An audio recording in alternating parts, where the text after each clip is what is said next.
అబ్బో ఇక్కడ కేజీ చీరలు కొంటే అర కేజీ చీరలు ఫ్రీ అంట. మంగళ్య షాపింగ్ మాల్ కేజీల్లో సేల్, టన్నుల్లో ఆనందం. వైఎస్ఆర్సీపీ ఎమ్మెల్సీ భరత్ ఇంటిపై దాడికి యత్నించిన ఘటన, ఆయన తల్లిపై అనుచిత వ్యాఖ్యల వ్యవహారంలో బీజేపీ కుప్పం మండల యువ మోర్చా నాయకుడు వసంత్ వెనక్కి తగ్గారు.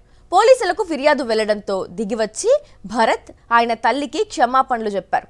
ఎమ్మెల్సీ భారత్ పెద్ద మనసుతో తనను క్షమించాలని కోరారు.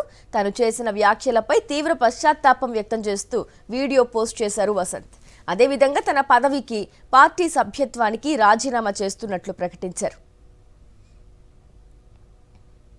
కుప్పంలో నిర్వహించిన కూటమి సర్కార్ విజయోత్సవ ర్యాలీలో బీజేపీ నాయకుడు వసంత్ పాల్గొన్నారు. ఆ సమయంలో ఎమ్మెల్సీ భారత్ ఇంటి వైపు దూసుకెళ్లి దాడికి యత్నించడంతో పాటు ఆయన తల్లిని ఉద్దేశించి తీవ్ర అభ్యంతరకర వ్యాఖ్యలు చేశారు. ఈ ఘటనపై ఆగ్రహం వ్యక్తం చేసిన ఎమ్మెల్సీ వర్గీయులు పోలీసులకు ఫిర్యాదు చేశారు.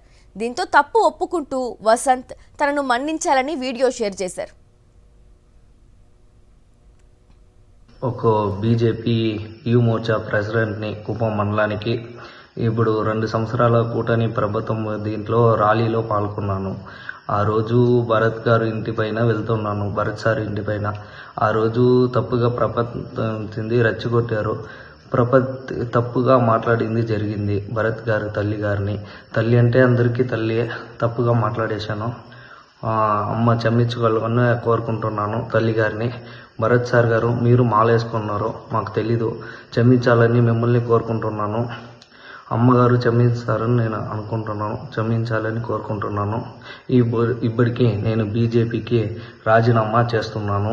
నాకు ఈ పార్టీల నుంచి ఈ రాజకీయం నాకు నచ్చట్లేదు. దానివల్ల ఇప్పుడు బీజేపీ పార్టీకి కూడా నేను రాజీనామా చేస్తున్నాను. మరిన్ని అప్డేట్స్ కోసం ఛానల్ను సబ్స్క్రైబ్ చేయండి. నోటిఫికేషన్స్ కోసం బెల్ ఐకాన్ పై క్లిక్ చేయండి.